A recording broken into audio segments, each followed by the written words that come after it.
Good evening, ladies and gentlemen. My name is Richard Eyre, and I'm standing here to welcome you all to the National Theatre because I'm a sort of surrogate host for the National Theatre. It's now 17 years since I did this for my living, introducing platforms as director of the National Theatre. I'm thrilled to be the surrogate host and host such an extraordinary evening.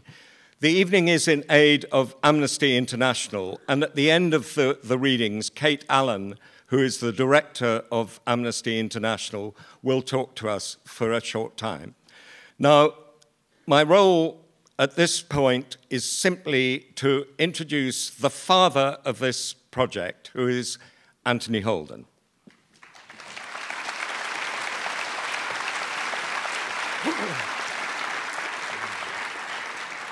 Good evening, ladies and gentlemen. Thank you for coming in such numbers. No doubt struggling through the tube strike, which gives you even more reason to drown the Littleton in tears this evening. It was some 20-odd years ago that I was very struck and very moved when two close friends of mine, both male, both literary, within a few days of each other, choked up while reading a poem. I thought, there's a book in this, there's an anthology in this. And then, of course, never got around to it, too much else to do. But it was a couple of years ago that my son, Ben, reminded me of the idea and said, Dad, let's do it together. So we have. So I want to say thanks to him. I want to say thanks to Amnesty International for being inspirational partners.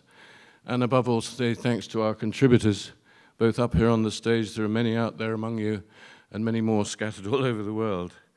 Our mission, we thought, was really to introduce new readers to poetry, and new poetry to connoisseurs. But we've developed yet another one while out publicizing the book, etc., which seems to have struck a national chord, which is to abolish the British stiff upper lip. And Ben will explain why.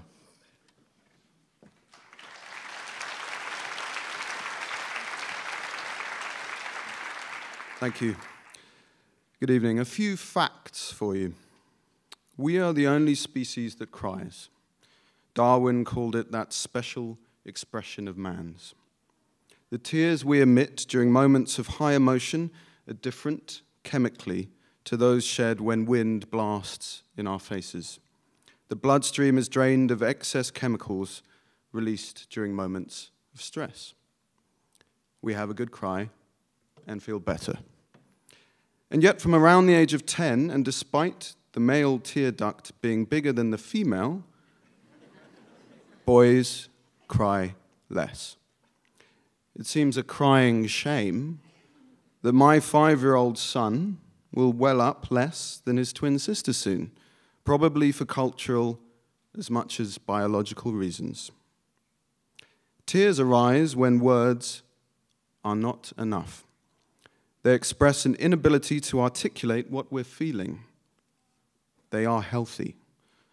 What else could be as pure and human as crying?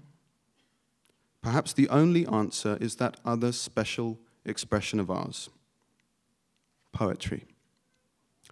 Finally, can I please ask that you save your applause for the end of the performances? Simon.